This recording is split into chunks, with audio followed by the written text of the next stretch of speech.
Okay, good evening, everyone. Welcome to the Winnebago County Board meeting. Tonight is September 9th, 2021. And tonight's invocation and pledge allegiance is going to be given by Miss Dorothy Redd.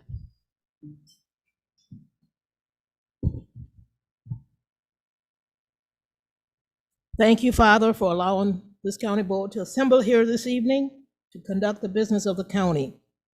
I ask that you guide us to make wise and equitable decisions. Please place a special blessing upon our country and Winnebago County. Protect our men and women as they defend our country. Amen. Amen.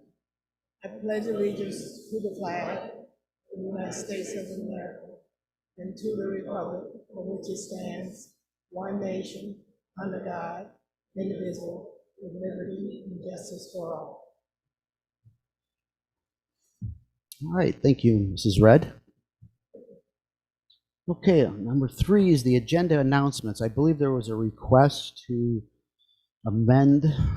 adjust the agenda this evening, Mr. Girl. Thank you, Mr. Chairman. If it pleases the board, I would like to move finance to the end of the committee agenda. To all the way to the end, or after the last The last committee. last committee? Thank you. Are all county board members okay with that request? All right. Request has been granted. Thank you. Now we'll move on to the roll call. Clerk Gamal, can you please call the roll? Can you hear me now? All right. Speak clearly into the microphone. Thank you for the reminder. We will start with Mr. Kelly. Mr. Kelly. Thank you, Mr. Kelly. Mr. Lindmark. Mr. McCarthy. Mr. McDonald. Mr. Neighbors. Mrs. Redd. Mr. Salgado. Mr. Schultz. Mr. Tassoni. Mr. Webster. Mr. Westcott. Mr. Arena. Mr. Billich. Mr. Booker. Mr. Butita. Mrs. Crosby. Ms. Fellers. Mr. Girl. Mrs. Gorel. Mr. Hoffman. Mr. Chairman, 19 board members present, 1 absent. Very good. Thank you. We do have a quorum this evening. All right, number 5 on our agenda. We don't believe that we have any awards this evening. We do not have any presentations. There's no public hearings. Is that correct, Mr. Thompson? We do have public participation this evening. So I'm going to read the rules for public participation. Ms. Crosby is present. Okay, all comments shall be limited to 3 minutes. Speakers may not address zoning matters which are pending before the ZBA, zoning committee, or county board. Personnel matters or pending or threatened litigation may not be addressed in open session. An individual may speak a maximum of 3 times per calendar year on the same topic. This prohibition shall include the repetition of the same topic in a statement on what is purported to be a different topic. Personal attacks or inappropriate language of any sort will not be tolerated. Okay, so our first presenter is Mr. Ron Kluwer from the Rockford Housing Development Corp. Please come forward to right over here.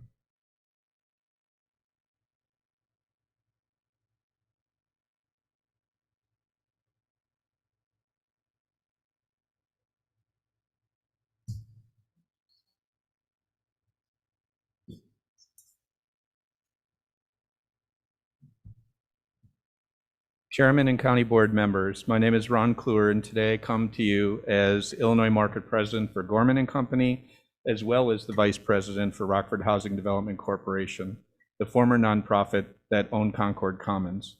In both roles, I'm focused on advancing a holistic approach to community development by improving health, education, and economic outcomes for our state's families through a social determinants of health approach.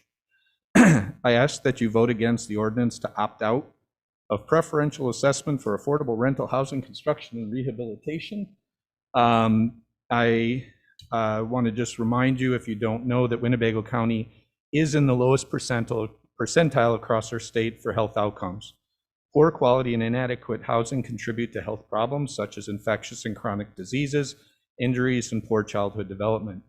Additionally, households experiencing severe cost burden face difficult trade-offs to meet basic needs that increase stress and emotional strain, driving poorer health outcomes. The highest cost burden in our county exists in the city of Rockford.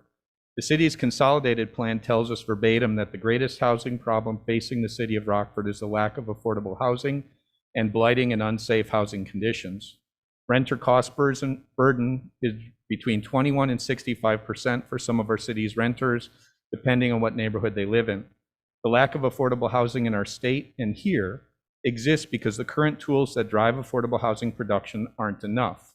Public Act 102-0175 provides multiple tools to provide private owners opportunities to fill gaps and make progress on the creation of affordable rental units that contribute to improved neighborhoods and healthier families. By looking only at the one tool, the property tax exemption, separate and apart from the stacked or compounding subsidies the Act created, you will keep affordable housing providers from making progress on meeting our community's needs. By opting out, you will take away contractors' ability to advance new construction and rehabilitated rental products. And by taking property tax assessment tool off the table, you in essence render the other tools useless.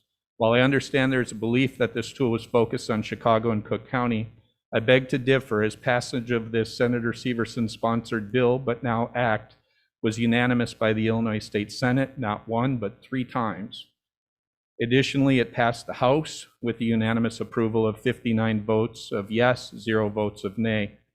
Additionally, it should be noted that the Illinois Realtors Association submitted not 1, but 7 witness statements in favor of the original bill and its passage, because they too, like our elected officials at the state level, see the compounding value of the tools in this act to create affordable housing and help our residents live healthier lives with less dependence on other safety net programs. Mr. Cooler, your 3 minutes are up. I'll just add, because when done right, that is the return to our city's taxpayers or our community's taxpayers: fewer homeless and lower expenditures on safety net programs, as well as increased individual outcomes. Thank you. Thank you, Mr. Cooler. All right, our next speaker is Joan Sage from Comcast.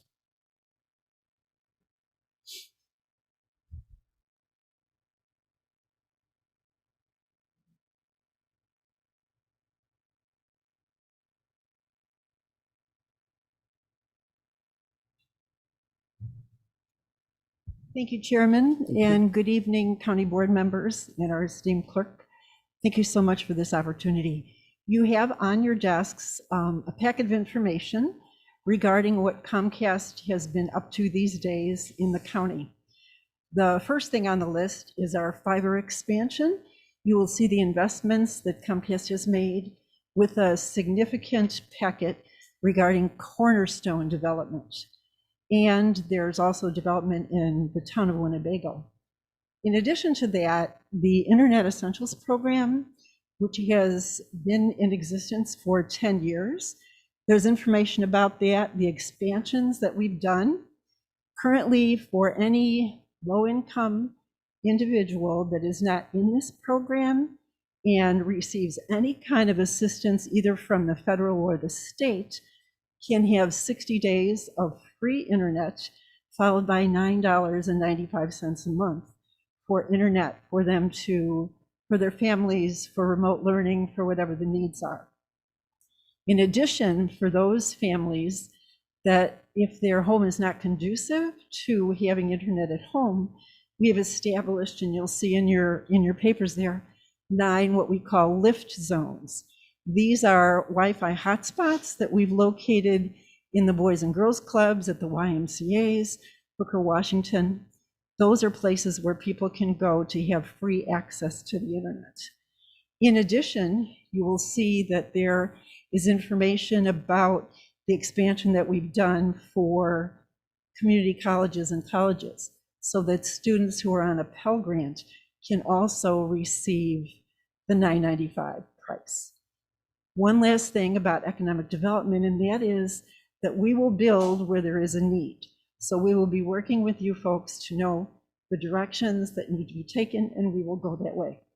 If I can switch hats for a moment to a volunteer position I have, the League of Women Voters is sponsoring on September the 28th. We're going along with the National Voter Registration Day. We will have 17 locations in the area. We're still looking for some deputy registrars to help fill those slots, but keep in mind, September 28th, you'll be seeing more information about that. Thank you for your time. Thank you.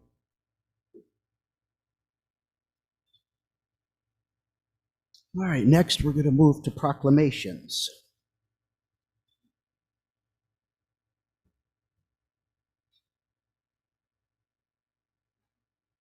Our first proclamation, Miss Alice, would you like to come up?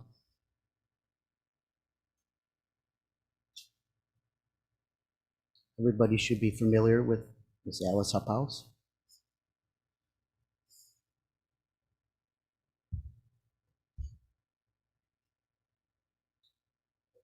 So this proclamation is for Constitution Week. It's presented to Alice Uphouse, the Daughters of the American Revolution. Okay.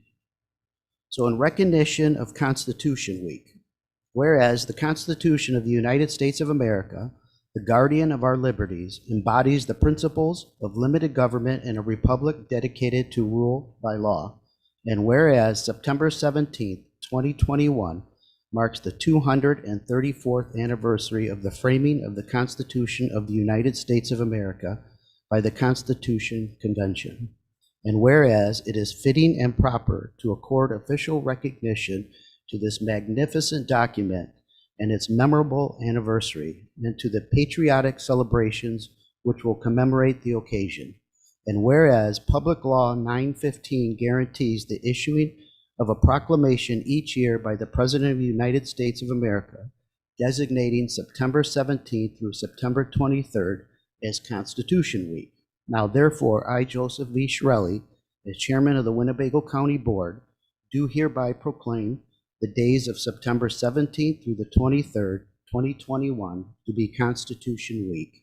And in Winnebago County, Illinois, I urge all citizens to reflect on the privilege of being an American with all the rights and the responsibilities which that privilege involves. Ms. Uphouse. Congratulations.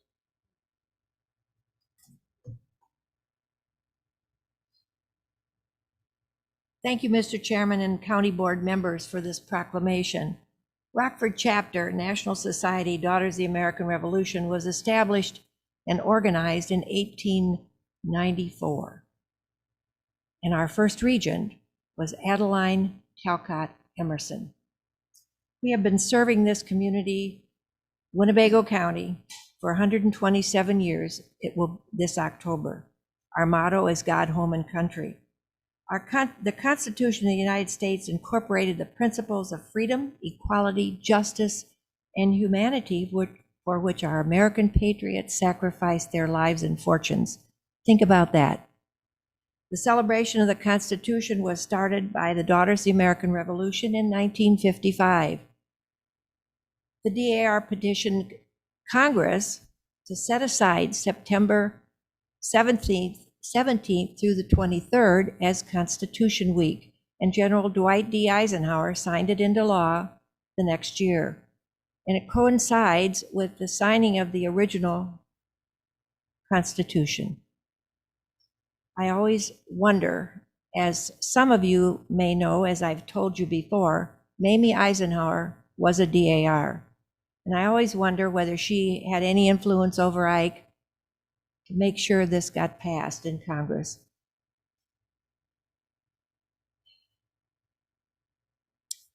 For your information, we as an organization support the young people. As I said, our motto is God, Home, and Country, our veterans, and all citizens We have many things that we do in this Winnebago County to make sure that everyone is included. The Constitution was written in the same house in Pennsylvania as it was where the Declaration of Independence was signed. I want to thank the county board again and our chairman for this proclamation. I encourage each of you to look on the Constitution website. You might learn something that you didn't know, and we thank James Madison for this wonderful document.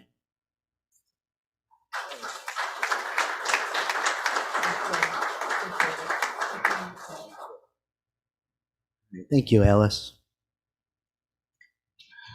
Our next proclamation is in recognition of Childhood Cancer Awareness Month.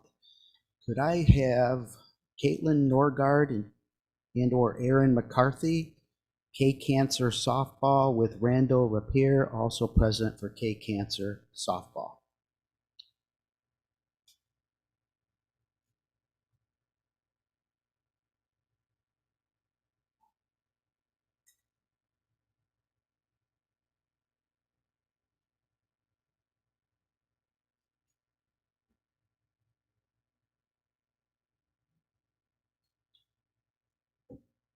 All right.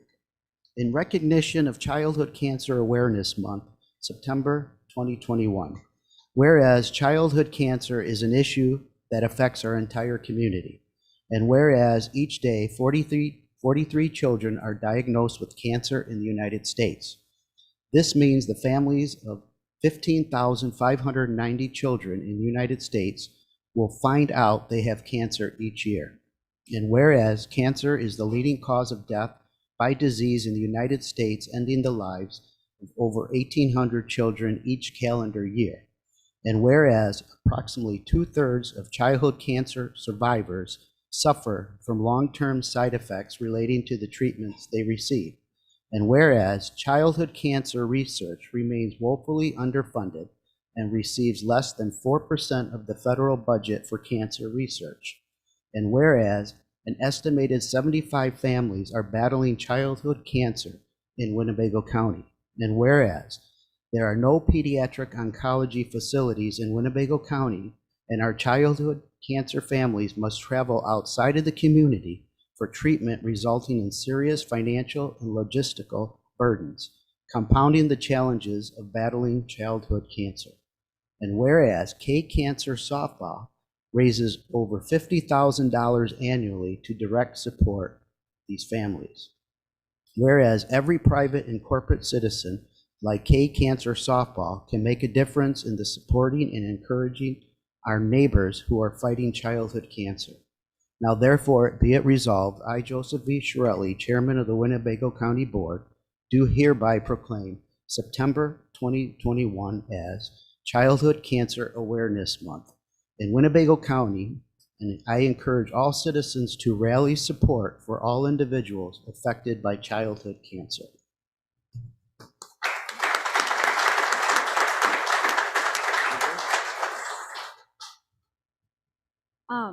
My name's Caitlin, and this is Aaron, and we are on the Youth Advisory Executive Board for the K Cancer Organization. And first off, I'd like to thank you for having us here today. This is a huge opportunity in a way for us to get the word out. Currently, there's guesstimated to be about 75 families in the greater Rockford area battling through childhood cancer, and we are currently helping about half of those families simply because the other half don't know about our organization. So being here today and being able to share all this information with you guys is a big help for our organization. And one of the main problems they have is the fact that, as mentioned, there are no hospitals that support childhood cancer in this area, so they have to travel out to Chicago and Madison, and sometimes farther than that, so it's a real financial burden on these families. So our main goal is just to help them financially and also mentally, being if they just want someone to talk to, we're here for them. We just want to help them any way we can. And again, thank you for listening to our story.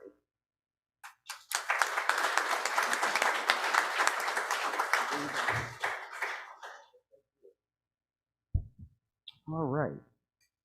Next, I would like to call up County Board Member Julio Salgado. For the next proclamation, he will introduce the guests for this proclamation. And it is also my honor to have you read this proclamation.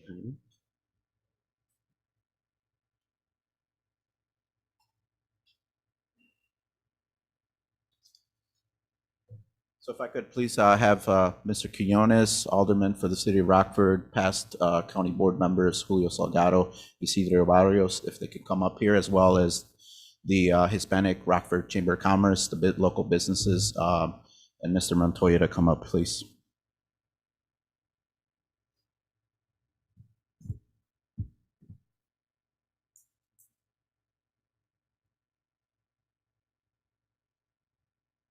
And also tonight, we have a special honor representative here is Mr. Quinones' father, a war veteran, so he's here as well as part of it.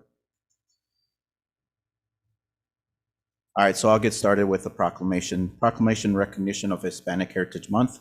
Whereas the President of the United States has proclaimed September 15th through the October 15th of each year to be Hispanic Heritage Month, to recognize the contribution of Hispanic Latino Americans to the country's history, heritage, culture, and whereas Winnebago County recognizes the contributions made by persons of Latino descent in this area over the last 100 years and seeks to join with them in celebrating their culture and their achievements. And whereas for the last 50 years, Hispanic organizations have carried out their missions to foster progress for Latinos in Rockford in partnership with government, education, business, health, recreational, and cultural institutions. And now, therefore, be it resolved that the chairman, Joseph V. Shirelli, chairman of the Winnebago County Board, do hereby proclaim September 15, 2021 through October 15, 2021 to be Hispanic Heritage Month in Winnebago County, and urge citizens to join me in acknowledging the presence and unique contributions of the Hispanic heritage to our community. In witness thereof, I hereby set my hand and cause seal to the County of Winnebago, Illinois, to affix the 9th day of September 2021. So thank you very much. And Mr. Quinones, I think he has something to say. Glad to be back here. I call this place home. First elected Hispanic elected here in Winnebago County, and this is my home here. This is where I learned how to do the politics, and I'm teaching it right down to the Hispanics that are going to come after me. I was elected in 1972. I want everybody here to speak here, but I just want to say something before I introduce the special guest here. Elected in 1972 at age 25. I was so young, I took the stairs up here on my first meeting. We didn't have elevators in the barrio, or you want to call it neighborhood. So I want to thank you guys for keeping the elevator going. Otherwise, I wouldn't make it up here to accept this proclamation. I'll say a little bit more about the elevator here at the end. I also want to mention we were escorted up here by a World War II veteran, one of the last Hispanic World War II veterans here in Winnebago County. He might be the last. He's my father, and he's up here to receive the proclamation here tonight. But after that being said, I want to introduce ex-county board member Julio Salgado. You want to say a few words, Julio? Okay, and then I also have ex-county board member Isidro Barrios. You want to say a few words? Thank you, Mr. Chairman. Thank you. And it's an honor to be here again. One more time, huh? So many good and beautiful memories that go through my mind right now. And the work that is got to be done is just unbelievable. We had beautiful bridges. We have beautiful things. That wasn't easy, but with all the work that you guys do and put things together, can be done and can be better and more beautiful. I want to thank my colleague. That wasn't easy, huh, my brother? You like that bridge? South Main and US 20? Wasn't easy, but we did it. Thank you. God bless you, and keep going. Thank you. God bless America. And also I have present the newly Hispanic Chamber of Commerce. Would you guys like to say a word? You step up.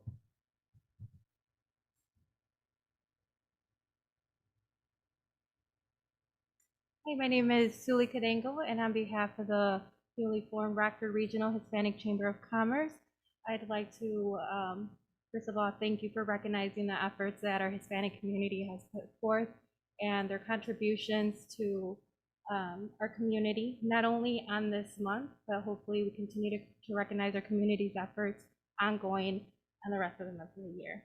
Thank you.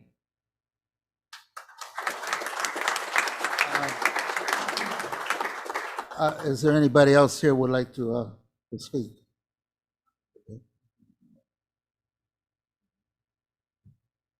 Hello, good afternoon. My name is Evangelina Jimenez. I just opened a shop downtown. It's called Indigo, and I just want to say thank you so much for acknowledging the Hispanic Heritage Month. It means a lot to me and my family to be able to say I'm 23 years old and I'm an owner of a storefront, especially considering it is right downtown Rockford. I feel extremely empowered. I was also just awarded the Latina Woman of the Year award by the Rockford Heritage Museum, which I'm super, super thankful for as well. So I appreciate you, and I invite you all to come and see my store. I host 22 women small businesses in store, so it'll be a nice place to stop by on Stroll on State, shop for your daughters or wives or important other women in your life. So thank you, I appreciate you. Hi, my name is Julio Salgado, and I'm a former county board member, and I'm very proud to see my brother here. And also, I want to thank all the Hispanics and all the Latinos for their contribution to this country and for their hard work. I want to thank you, everyone, and I want to thank you, the board members, for the hard work, and especially the chairman, Charlie. Thank you very much.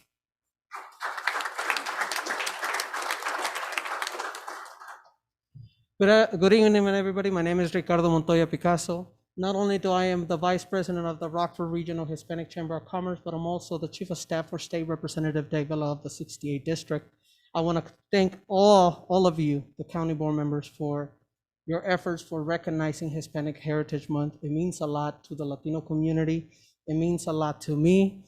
It just brings happiness that our county can definitely recognize the efforts and the contributions that Latinos play on an everyday life, from business to social to family, and to keeping this county going, right? So thank you very much to everyone, and God bless.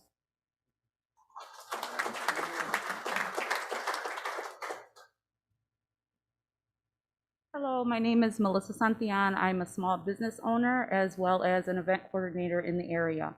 I'm very pleased to see this happening now more than ever.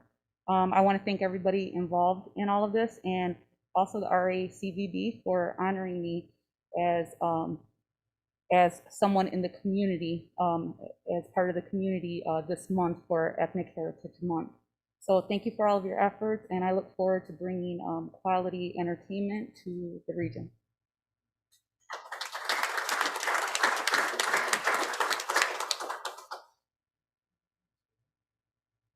Okay, on the behalf of the Hispanic community, we are proud to accept this proclamation, and we'll honor it as long as we live here in Winnebago County. So thanks again a lot. And one other thing about the elevator. I would like you guys, the county board members here, to keep it going, because in case I might want to get married here. So thanks a lot. Thanks a lot. Okay. All right. Thanks a lot.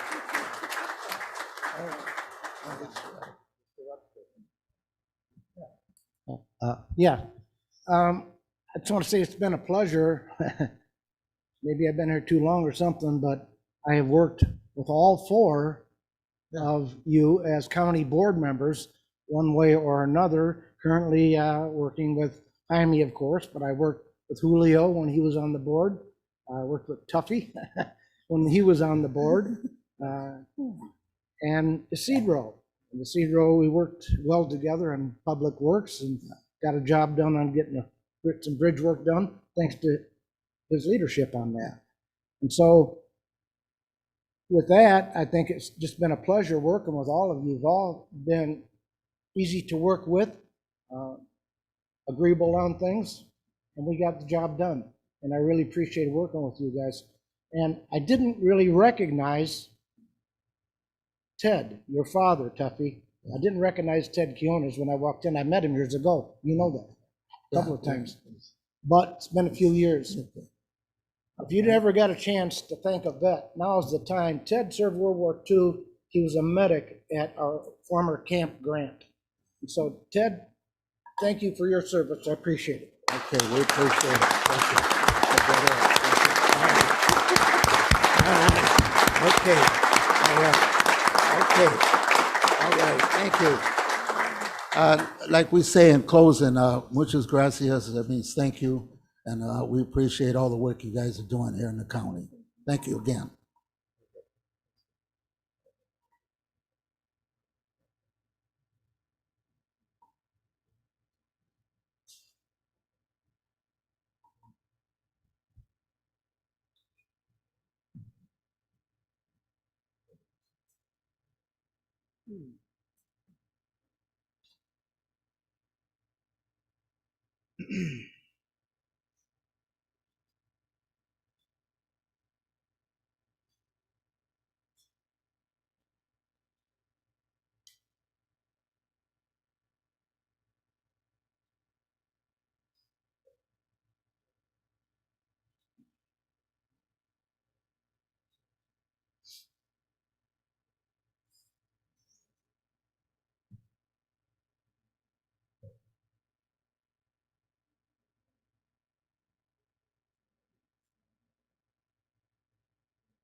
All right, that was wonderful. What an honor. Okay, we're going to move on to agenda item number 6 is the approval of the minutes. May I entertain a motion to approve the minutes of August 12th, 2021, and layover of August 19th and 26th, 2021. We have a motion by Mr. Billich and Mr. Lindmark, I believe. Seconds that motion. Is there any discussion on the minutes? Hearing none. Are there any board members opposed to approving those minutes and laying over the minutes? Seeing none, Clerk, come out. Can you cast the yes for all members present, please? Number 7 is the consent agenda. May I entertain a motion to approve the consent agenda? Ms. Goro makes the motion, and Mr. Village seconds that motion. Is there any discussion on the consent agenda? Hearing none, are there any board members opposed to the consent agenda approval? Hearing and seeing none, Clerk Gummow, please cast the yes votes for all members present. Number 8 are the appointments. First is the Cherry Valley Cemetery Association to be laid over 30 days. It's non-compensated. It's for Patricia Campbell. It's for a 6-year reappointment. Next is David White. It's for a 6-year reappointment for Cherry Valley also.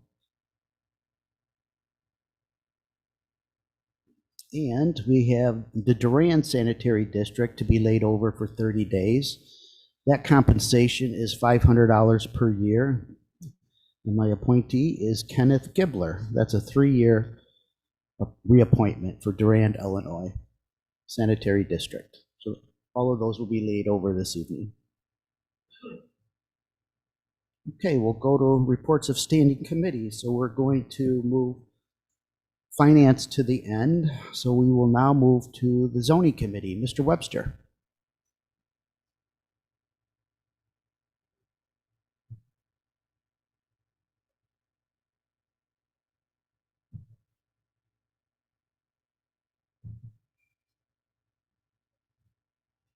Thank you. Zoning Committee has one item on the agenda this evening, and is to be voted on. It's already been read in.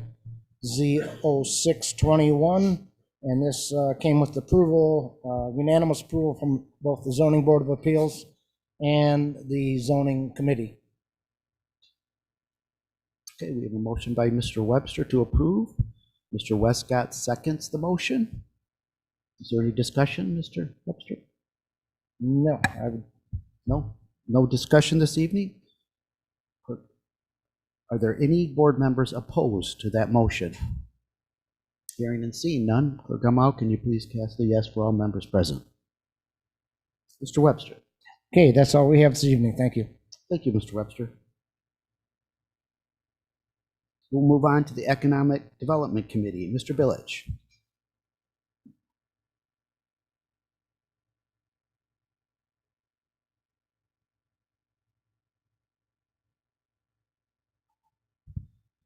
Thank you, Mr. Chairman. Tonight, our first resolution is a resolution approving a $38,127 grant from host fees to support the economic viability of the North Main and Auburn Streets business area and assist with site remediation from Winnebago County's GAR Memorial Civil War Soldier statue removal. And I so move. We have a motion to approve by Mr. Billich, a second by Ms. Crosby. Is there any discussion this evening? If I may, Mr. Chairman, I actually am going to turn it over real quick to Chris to kind of give an overview. I did actually miss, due to work reasons, I did miss caucus, and I know that there was a few questions. So, Chris, could you give us like a brief description in regards to over the years what this was tied to and why we're doing this at this moment? Yep. Thank you, Mr. Chairman. Sure. So this is a long-standing agreement that the county has had since 1983. The Civil War statue currently lies on the east side of Memorial Hall. It used to be on the northeast corner of Auburn and Maine.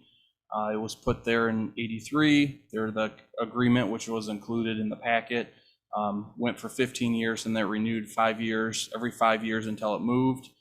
Scott Lewandowski from Veterans Memorial Hall was able to get funding back in 2014 through IDNR to refurbish the statue and move it. They moved it, however, they never were able to, because some of the funding was tied to the state, they were never able to remediate the site, remove the concrete. And there's also one of the big factors is the county actually purchased in 1900 a skull of a Civil War soldier in a wooden box, and it's located at the foot of where the statue laid on the northeast corner, or where the statue stood. So that box with the skull remains of a Civil War soldier is to be relocated. So, and it's a tight corner on that northeast corner. Greenwood Cemetery has been asking for this. This is the third chairman to get this fulfilled from the county's aspect of it. So in a nutshell, that's what it is, to remediate the site. Some of the information in the packet also included what their hopes are for putting up a sign. That does not include the funds from the host fees that is laid out in there. It's just to give you an idea of what they're trying, what the intent of it is to remediate the site, turn it back into grass. So you can see the beautification that they're looking at doing. Thank you. Is there any questions? Mr. Arena and then Mr. Tassoni. Thank you, Mr. Chairman. So, Ms. Dornbush, the $38,000 was funded by the state and we never passed it through. Is that what did I understand you correctly? No, the $38,000 is to remove the concrete that the county had put in originally to put the statue on, and the brick that's around it. That is a tight corner. It is on private property, and there's a lot of utility lines running through there. So the 38 is just to remove the concrete. My understanding is they have to close down one of the lanes because it's a 2-lane at the roundabout to get that removed and to locate where the wooden box is for the skull and have that relocated into the cemetery is what the intent is. So the $38,000 is the actual costs to do this work? Because that was one of the questions that was discussed in caucus. Are we just working off of a estimate from years back, or is the actual cost to do this work less than $38,000? The cost that they submitted was for $38,000 for the county to cover the cost of the remediating of the site. There's So- other costs, but that's not in there. They updated the site, the estimate from Schmaling, August 3rd, I believe it was. So- The updated site. So I think that was where the questions came up. Why are we paying for more work than just remediating, removing the pedestal and removing the human remains that are there? It's just for removing the concrete and the brickwork that was put in for the statue when it got located there. And to basically make it backfill with dirt and turn it into grass. So I think what guess he's- the attitude was that shouldn't cost $38,000, but there was just a lot of questions among the board members who attended caucus. So those were some of them. Thank you. Thank you. Mr. Tassoni? Thank you, Mr. Chairman. Mr. Dornbush did allude to that it is on private property. One of my questions was if it was had anything to do with City of Rockford right away or private property. And like I said, there was just some concern at caucus what the actual cost was. Was there invoices? Was there bids? Is this what it is, or is this a portion of what it is, or what? Schmaling had submitted a quote on August 3rd of 2021 for that the 38,000 would cover it, the aspect of the counties. The previous one was from October 20th of 2022, and it was a couple $1,000s less. But they've been pretty consistent over the past couple of years. That's what they provided to us for the information, for the quotes. Mr. Tassoni? Does anyone know where the box and skull will be relocated to? Mr. Lewandowski's here. I believe they're working on, you might be able to answer that, but what they're looking at locating it within the Greenwood Cemetery. My understanding is there's a Civil War area for soldiers in there, and that's where they're looking to relocate it to. Mr. Arena? Thank you, Mr. Chairman. So the bid from Schmeling's, is it just to remove the concrete pedestal, backfill the area, and plant grass? Or are we doing other site improvements beyond that? The bid states it's to remove and dispose of the existing concrete statute base, brick pavers, concrete ribbon, curb, park benches, including bases and flagpole base, traffic controls as required, remove and dispose of the chain link fence and post along the Auburn Street, starting at St. Mary's Cemetery and along the North Main, import and place topsoil as needed on the turf seed areas with erosion control blanket for all areas disturbed, salvage brass placards, if possible, remove light fixtures and disconnect light feed from the street light system at the roundabout, work with the cemetery personnel to remove the remains under the concrete base, is what they stated in there. So was our contract that we're referencing for this commitment from years ago that comprehensive? Did it include us making a commitment to do all that site work? Or just to take care of the pedestal where the statue was? I may refer to the state's attorney's office for the interpretation for fulfilling what the obligation was originally. Ms. Vaughn? Thank you, Chairman. In reading the agreement, section 2, it just states that the county agrees to remove from the present location the GAR Memorial Civil War Soldier statue and locate the same for public display at the Greenwood Civil War Memorial site herein provided for. So it doesn't specifically lay out what's in the quotes, but it does say that we agree to remove it and relocate it to the Greenwood Cemetery. Right, but I guess all this trap just seems like this is being used as a reason to have us do work that maybe isn't our responsibility. So I would just like to understand it better. I mean, if we made an agreement, we made an agreement, but I just also want to make sure we're not spending money more money than what we agreed to spend. Thank you. Ms. Red? Thank you, Chairman. Do we need to send this out for a bid? Mr. Dornbush? This sum would go to Greenwood Cemetery and then they would handle it, so we wouldn't go out for bid because it's on their property. It seems like an awful lot of money. And we don't have money to spend. Thank you. I think it should go out for bid. Ms. Guerrero? Thank you, Chairman. First of all, where are the traffic controls located? This is a roundabout. There are no signs, there's nothing. There's nothing to do with traffic control in that particular area. And why would we be responsible?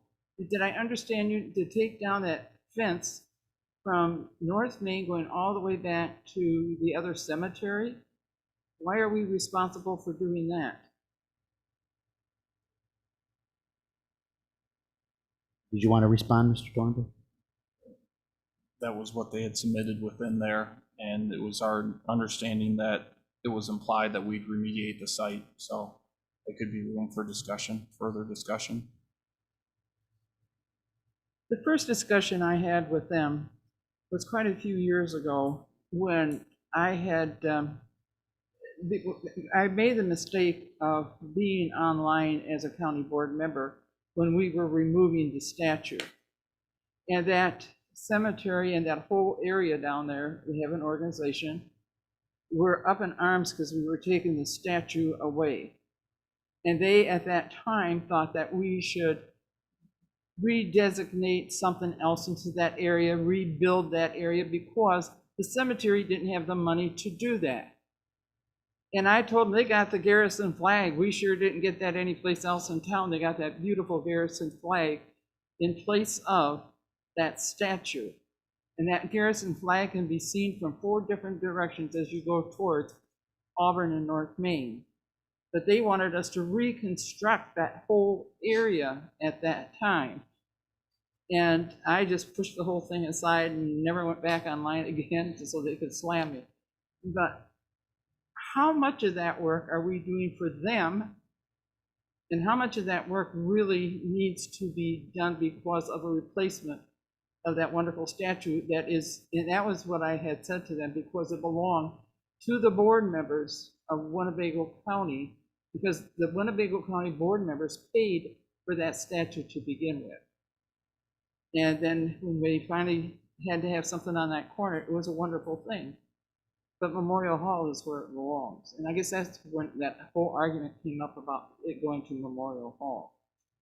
But I do question the expenses of doing it because there is no traffic controls there as far as I know. Where are they? It's a roundabout. So let's think about that. Mr. Schultz and then Mr. Tassoni. Thank you, Mr. Chairman. Just in light of the many questions that have been raised that don't seem to have resolution, I would recommend that I make a motion actually to send this back to committee. I also, as a part of that, would request that we at least evaluate our capacity to have our own people put it out for bid. I understand it's private property, but we're spending county money, so it seems reasonable that we could do that, at least to explore that. So I would make that motion. Thank you, Mr. Schultz. Mr. Schultz, motion to send it back to committee. Ms. Red seconds. That motion, is there discussion? Mr. Tassoni. Thank you, Mr. Chairman. Don't know where this falls. My comments and questions were prior to Mr. Schultz's motion to send it back to committee, but if allowed to, I would just say, just in regard to Angie's comment about traffic control, I believe that would relate to any lane closures, barricading, and things that would need to be done during the construction phase. And I would be in favor that any monies that were given any entity to perform any type of construction or remediation matters, that would conform to our county's competitive bid ordinance. Thank you. Thank you, Mr. Tassoni. Any other discussion on the motion? Ms. Goro. The frontage on that belongs probably to IDOT because it's Route 2. And so how much is IDOT responsible for reconstructing that corner? because that's where it is. And then I guess Auburn Street does belong to the city of Rockford. So why are we going to take all the brunt of this expense? I have a hard time with it. So I'm going to vote to send this back. Well, I'm sure sending it back to committee, you get all those answers with Mr. Dornbush and Mr. Molina, which assist in that. If I may Mr. actually, Village. if I may just add on to Angie's statement there, I do believe actually initially when this was put in, the memorial was put in, the actual majority of the cost was also actually funded by the city of Rockford as well as the Park District. That part, that's the part that I do know of in that regard. But I agree, if there's more questions, we can definitely send it back to committee and get those answered. Thank you. Is there any other discussion on the motion to send back to committee? Are there any county board members opposed to that motion? Hearing and seeing none, Clerk Gamal, can you cast a yes for all members present? Motion prevails. All right, thank you. Mr. Village. All right, with that, we have our next resolution is a resolution granting authority to the Winnebago County Board Chairman to execute the documents necessary to complete a loan for $200,000 from the revolving loan fund to Pacific Bearing Company doing business as PBC Linear, and I so move. Motion to approve by Mr. Village. Ms. Crosby seconds that motion. Is there discussion? The only thing I would describe is this is one of those loans that we actually give out to companies. We haven't had one from the revolving loan fund for a while now, so it is nice to actually start seeing businesses ramp up and try to get some more loans going through our system, so that way we can actually build up that fund again. Very good. Any other discussion? Hearing none, are there any board members opposed to this motion? Hearing and seeing none, Clerk Gamal, can you please cast a yes for all members present? Mr. Village. Thank you, Mr. Chairman. That concludes our business. All right, thank you. On to item D, which is Operations Administrative Committee. Mr. Keith McDonald.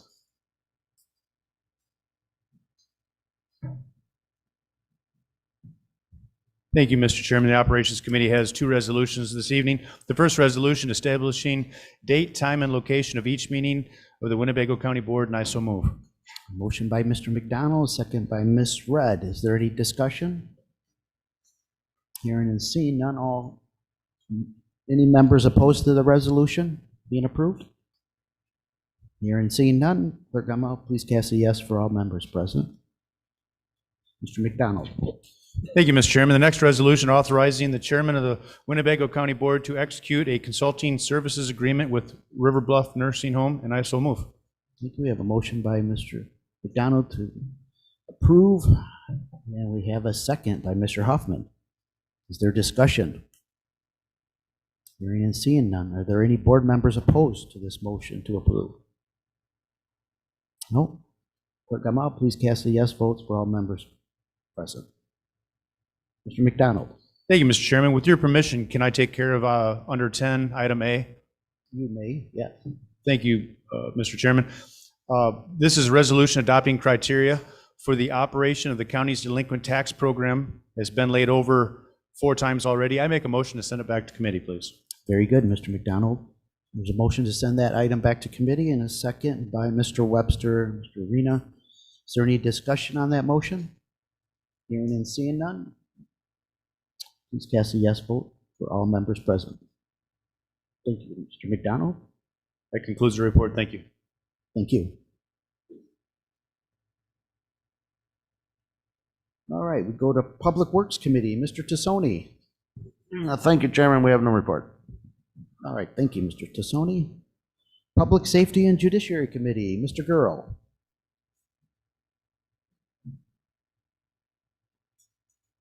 Thank you, Mr. Chairman. We have one resolution this evening, and that is a resolution requesting the resignation of Winnebago County Coroner William Hines, and I so move. We have a motion to approve the resolution for the resignation of Winnebago County Coroner William Hines. Mr. Westcott seconds and multiple seconds in the House. Is there any discussion on that? Mr. Booker. Thank you, Chairman.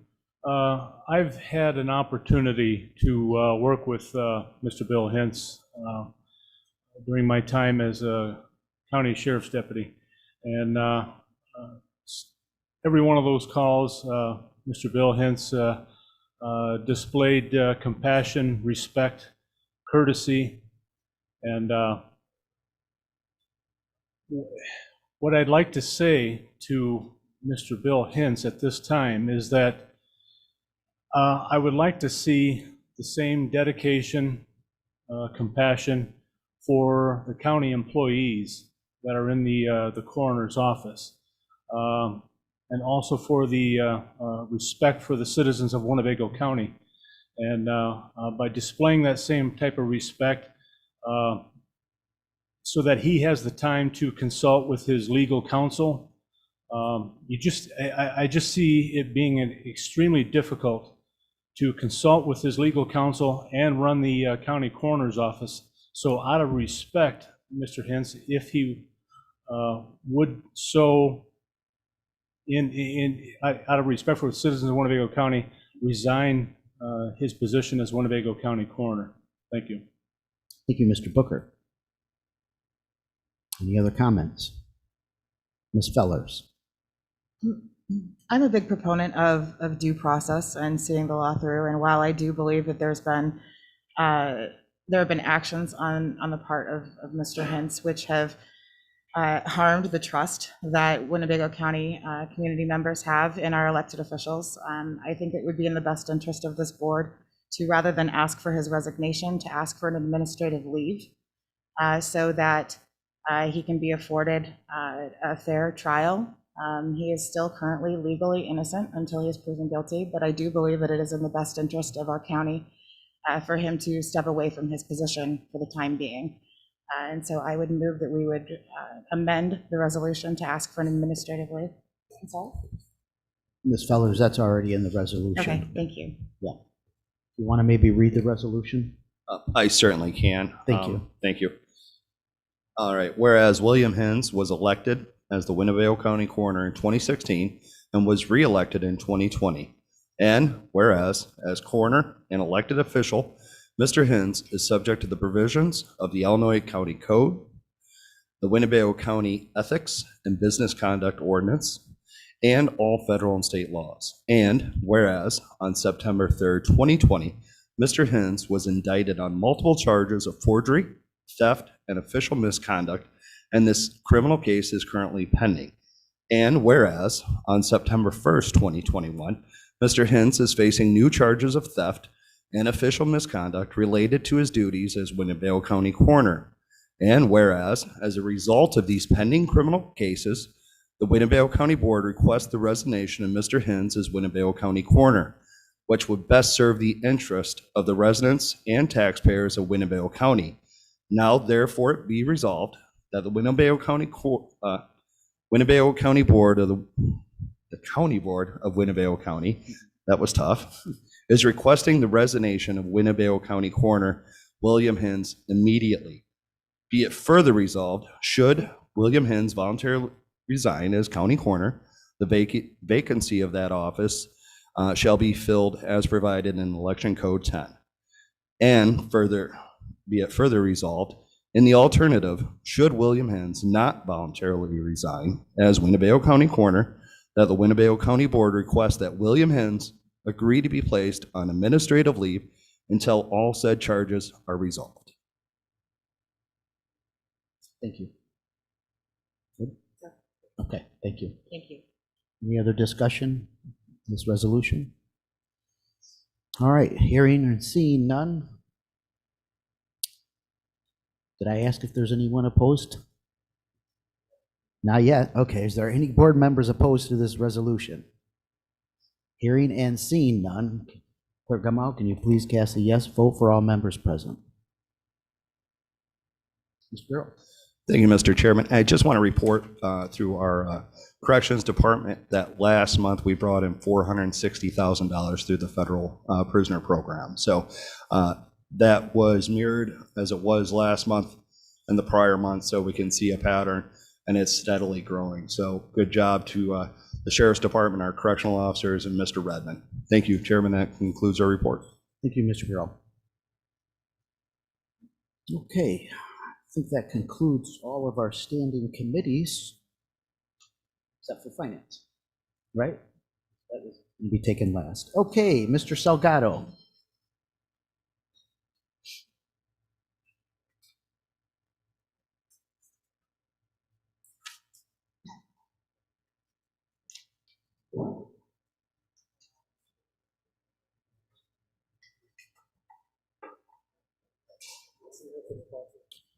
Thank you, Mr. Chairman. The Finance Committee has 11 items tonight. Some of them are to be laid over, so bear with me as we go through the process. Our first item is an ordinance to opt out of provincial assessment for affordable rental housing construction and rehabilitation pursuant to Property Tax Code 35 ILCS 200-15-178, and this is to be laid over. Thank you. With your permission, I'd like to take items 3, 4, 5, 6, 7, and 8. Those are all resolutions awarding from the ARP money that already we have talked about in the past. Obviously, I'll read each one. Resolution awarding a point-click care technology agreement for River Bluff. Resolution awarding Circuit Clerk COVID-19 film conversion project. A resolution awarding the service agreements, hardware, software, and staffing for Focus Deterrence Re-Entry Program. Resolution awarding the purchase of used tractor and boom mower. Resolution awarding the purchase of new vehicle for court services. A resolution awarding the purchase of truck and snow plow for facilities. And I move to lump these together and vote on this today. Very good. We have a motion to lump all those resolutions together. Is there a second? Mr. McCarthy seconds that motion. Is there discussion? Any discussion, Mr. Salgado? No. No discussion on his part? From the board? Mr. Arena? Thank you, Mr. Chairman. Just for the record, these were all budgeted in either our CIP allocation or the ARP allocation, correct? That is correct. And all these items came in at within or below. budgeted amount. Yep, that is correct. Thank you. Just wanted that on the record. Thank you. Okay, I've been advised we have to do a roll call. Is there any further discussion before I call the roll? Hearing none. Clerk Gamal, can you please call the roll? Certainly. Thank you, Mr. Chairman. We will start with Mr. Lindmark, Mr. McCarthy, Mr. McDonald, Mr. Neighbors, Mrs. Red, Mr. Salgado, Yes. Mr. Schultz, Mr. Tassoni, Mr. Webster, Mr. Westcott, Mr. Arena, Mr. Billich, Mr. Booker, Mr. Butita, Mrs. Crosby, Ms. Fellers, Mr. Gurl, Mrs. Gorel, Mr. Hoffman, Mr. Kelly, Mr. Webster. Last call for Mr. Gurl. Mr. Chairman, that is 19 board members yes and 1 absent and not voting. All right, thank you. All the resolutions have been approved. Mr. Salgado. Thank you, Mr. Chairman. Our next item is a resolution authorizing the settlement of litigation. William R. Duncan as administrator of estate Victoria Duncan, deceased, versus the County of Winnebago, as known as River Bluff Home, and I so move. Motion to approve that resolution by Mr. Salgado. Do I have a second? Mr. Arena seconds that motion. Is there any discussion on this resolution? Hearing none, is this a roll call also? No? Are there any board members opposed to that resolution to approve? Hearing and seeing none, Clerk Gamal, please cast a yes vote for all members present. Mr. Salgado. Thank you, Mr. Chairman. Our next item is a budget amendment for the Sheriff's Office. This is to be laid over. All right. Our next item is annual appropriation ordinance to be laid over. I'd like to talk on this real quick, if I may. Please. All right. So everybody has their budget books. For those that receive them on their desk, if you don't have them, that means that you received them at the Finance Committee. Just real quick, I'm going to have Mr. Rickard kind of walk you through so you understand what this booklet is, how to guide yourself, what pages to look at. Quick summary, page 9 and 71 is the general fund, and then the public safety, sales tax funds. You'll notice that I believe the general fund is $10,000 in the positive, and then the safety sales tax, we're at $1.1 million in the positive. So just wanted to highlight, just want to give you a quick summary. So we are at a balanced budget at this point in time, a little bit of a surplus within those, but also just want to reiterate, tax levy did not increase. We're not increasing the tax levy. We remained it flat the way it is. I know there were some questions about that.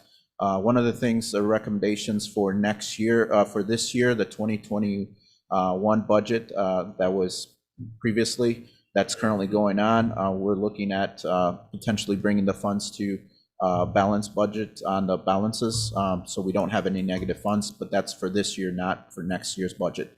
So I just wanted to bring that to you guys' attention, but I hand it over to Mr. Richter to give us a quick guidance on how the budget book, how to read it, and if there are any questions, we can certainly entertain those, but just wanted to give that opportunity to Mr. Richter. Okay, well, thank you, Mr. Chairman. First of all, I'd like to thank the finance staff, both Molly Terrarini and Ross Chapman, for their help and assistance in preparing this document. I'd also like to thank all the department heads and elected officials that took part in the budgetary process. All of you should now have a book before you, a 3-ring binder with about 311 odd pages of material. It has sufficient detail with all the budgetary line items on all the departments and all the funds of the county. I want to briefly go through this packet real quick, just so you can have an overview of how to read this. So if you turn over to get past the title page, you'll see an index. It'll give you a page number of each fund in the general fund, all the way through the special revenue funds, the debt service funds, and all the funds of the county. Quickly, once you go past these page numbers, you're going to see about 9 pages of detail summaries relating to the general fund and expenditures. We'll just kind of skip ahead right now from that. I want to take you to page 9, which is something you're probably fairly familiar with seeing. This is the fund equity forecast for the general fund. You can see before you. First of all, I want to highlight several items that are very important. If you look at the projected 2021 budget, you'll see a net revenue of about $10.7 million. We've had an outstanding year with revenue with the county, with a lot of one-time revenue increases that are going to impact our 2021 budget. So 2021 is going to end on a very good year. And what Mr. Salgado alluded to is we have several funds we need to look at the Finance Committee level for recommendations on meeting shortfalls with fund balance. Most notably, the Tort Liability Fund has about a $400,000 shortfall. What we want to do is we want to take some of the surplus from 2021 and deal with some of those shortfalls and those fund balances. This won't impact the 2022 budget, but these are things we want to clean up in 2021 going into 2022. We'll bring specific proposals and recommendations to the Finance Committee at a special Finance Committee meeting later this month. So I just wanted to bring that to your attention. You'll notice, as Mr. Salgado pointed out, that we have a net positive budget for the general fund of $10,000 right now. That's where we stand. And if you look all the way over to the right-hand column on page 9, those will present you with the budgetary numbers for the general fund. And right next to that, second to the right, are the projected revenues and expenditures for the 2021 budget. So you have that for comparison in the fund equity forecast. A couple of things I want to point out. We have a requirement under our financial policies that we have a 25% fund balance reserve for the general fund and public safety sales tax. You'll notice that we're going to have a very healthy, after 2021, a 38% fund balance and then 42% fund balance for the general fund, the way it currently stands with the budget for 2022. So those are 2 highlights I did want to point out to you. And like I said, we're looking at taking part of that 2021 net surplus and looking at solving some budgetary issues related to fund balance that will take up with the Finance Committee later. If you turn over to the next page, One of the requests we've gotten from Finance Committee members and other board members is you wanted to see a very detailed breakout of what specific revenues we've gotten for the general fund. And as you'll see, this gives a summary of each of those revenues by category from property tax, sales tax, use tax, cannabis tax, video gaming tax, and total taxes. And then you'll see a little number, A, B, C, D, and E. If you look at each of the next pages, you'll see each of those are represented by a detailed breakout over the next pages. So you're going to have a Schedule A on page 11, Schedule B on page 13, C would be 15, et cetera, et cetera. So you're going to see the actual activity as it's represented on Munis of each revenue line item making up those numbers for the general fund. And that'll give you a very good detailed breakout of those numbers. I'm going to jump you ahead, and I know I'm going very quickly tonight, but I'm trying to preserve your time and effort a little bit. Beyond that, you're going to see the detailed breakout from what are called Munis Reports. These are the line-by-line detail of every fund, every elected office, every department within the county, every bond or special revenue fund, debt service fund. You're going to be able to see in this budget the line item detail for each one going back and representing all the way back to 2020. They give you trend analysis, to give you detailed line analysis. And if you're very good at numbers like Mr. Schultz, you'll even find errors in the calculations, and you'll be able to point them out to us and we can correct those. But you'll see that that's all available and detailed in the report. I'm going to jump you ahead because the other very important budget that we all seem to pay a lot of attention to is the public safety sales tax. We're going to jump ahead to that one. That is page 71. If you take a look at that, you can also see that we're expecting a net increase, even though our fund balance is less than what we would like based on our financial policies. Going forward, we're going to go from a 6.59 net fund balance for our fund equity to a 9.10. So we'll be improving those numbers. It's not perfect, but we're definitely moving in the correct direction, and that's what we want to do with this fund. So again, it's a fund equity forecast. The format is going to be very similar to the general fund. And you'll notice for all the funds, the fund equity forecast format for each of these funds is going to be all very similar. So on the right-hand side, you're going to see the budget. And on right next to the right-hand column, you're going to see the projected 2021 numbers. So you can use that for comparison. And you also got detail for prior years going off to the left if you have that interest in looking at that. I do want to discuss a few budget highlights beyond what was already discussed. Just so you know, we've been given guidance by the Finance Committee and by the chairman of some of the highlights we wanted to do.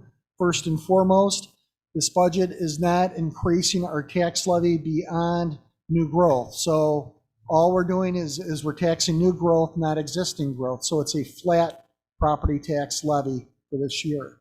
The other goal was to have a net we wanted to have our fund balance both for the general fund and for the public safety sales tax. It's a net positive budget. We're not going into the hole for either one of these budgets.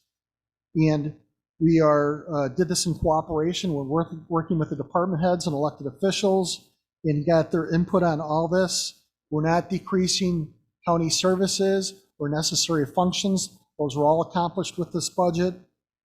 And like I said, every department and elected official was given ample opportunity to participate in this process. We've given multiple presentations to the board, and we're fully aware and prepared to make additional information available, both at the special Finance Committee meeting we're going to have, and or if you want to make special appointments. I've had a board member come in and request a special appointment to go over numbers with me. I'm more than willing to sit down with the board members, and to work through these numbers, talk about them, take recommendations, and we'll take those recommendations forward and develop policies and bring them forward to the Finance Committee for their consideration.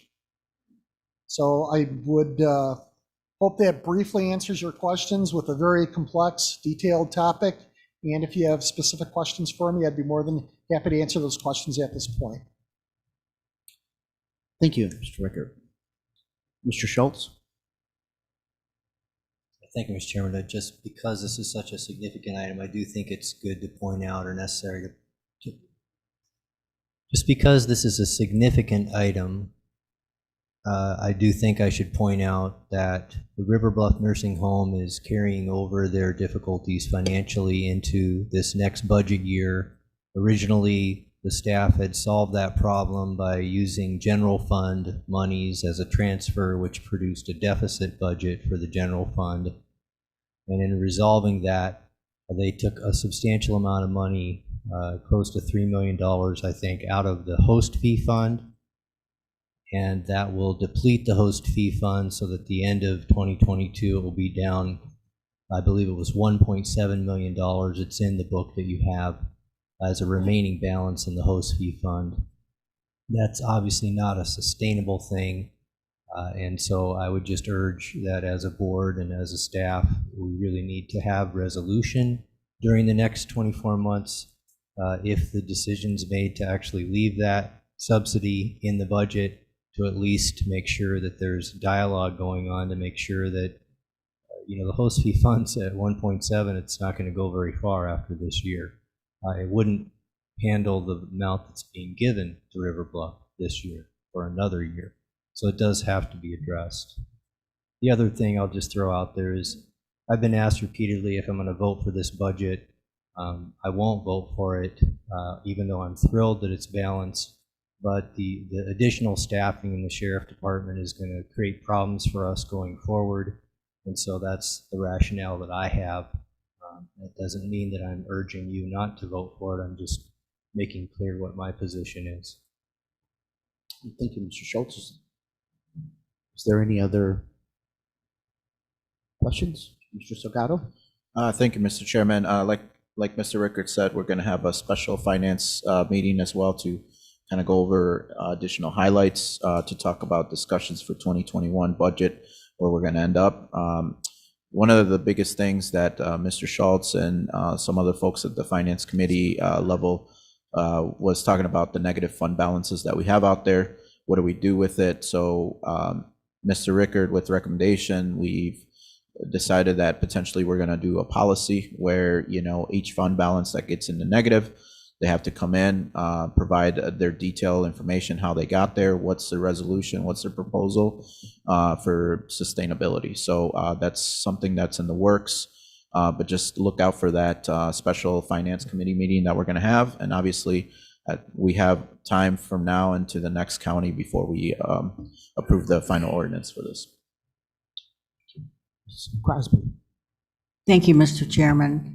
Mr. Salgado, do we know which day that special meeting will take place? The 23rd of September is what I'm hearing. Thank you. Yep. Thank you. All right. We'll continue on, Mr. Chairman, if I may. Our final item is an ordinance establishing civil fees, criminal traffic assessments to be charged by the circuit clerk, and this is to be laid over. Very good. That concludes our report. Thank you, Mr. Salgado. Thank you very much. Appreciate it. Okay, now I believe that concludes all our committee reports. We'll move to unfinished business. Is there any unfinished business in front of the board tonight? None? Okay. New business. Any new business? Mr. McCarthy. Well, since Saturday is 9/11, let's never forget 9/11. So just a statement. Thank you. Thank you, Mr. McCarthy. Ms. Fellers. I would like to wish our chairman a very happy birthday. Even. Thank you. Appreciate that, Ms. Fellers. Any other new business? Mr. Webster. Yeah, thank you. I want to make a comment here. I've been getting a bunch of emails from county residents and ag constituents, whatever. I think you probably all maybe have gotten the same ones, and they're encouraging us not to support any mask mandates and not to support any vax mandates as well. And as for myself, I have assured all of them that I would never support either one of those. And that's my position, and I'll be on record saying that for all these folks that have sent me these emails. I've been responding to that in a similar fashion. So, thank you. I have no problem with anybody that chooses to go either route. That's great for them. And I think that's the whole thing of it there. We should be able to make our own decisions on that. So thank you. I'm opposed to the mandates. Thank you, Mr. Webster. Any other new business? Announcements and communications. Clerk Lori Gummow. Thank you, Mr. Chairman. The items listed below were received as correspondence. Thank you. Is there any announcements by county board members? Mr. Tassoni. Thank you, Mr. Chairman. I'll take announcements, new business, whatever you want to call it. I want to talk a minute about these masks. And like I said, I could care less if you do, if you don't. I follow the rules most of the time. Just so happen to be doing it now. But you know, these mask mandates, this is a mandate that came down from our governor. And I'm doing it just because I'm doing it. And you know, what's the difference between the other mandates that come down through our legislator and signed by our governor that mandates 90% of our budget expenses? How about we start there and not following those mandates, and we'll be in a lot better shape budgetary. If we're going to start picking and choosing what mandates we're going to follow, let's just not let's not do our mandates that cost us money. And just furthermore, and with respect to Dr. Martell that's in the audience here, in my opinion, it's a show of disrespect to her for what she's been through in the county health department for not abiding by the mask mandate in her presence. Thank you. Thank you, Mr. Tassoni. Any other announcements? Mr. Chairman? Yes. Just a quick announcement that for those board members that still use your old-fashioned mailbox, the mailboxes have been moved to the second floor in the purchasing office where we process all the mail for the county. So we ran out of space upstairs, and so we moved them down to second floor. For those of you that still use them. Very good. Yes, Mr. Arena. Chairman, Mr. Thompson, is there anything that goes in those mailboxes that we don't receive by email? Just your like annual CAFR, the GFOA reports, you know, the thick bound reports, financial report that you get once a year. I think that's about it. Most of the stuff you're getting electronically. Okay. Yeah, because I forget to check it. And so I just Yeah, want to make sure. most Thank of you. you don't check. Ms. Crosby?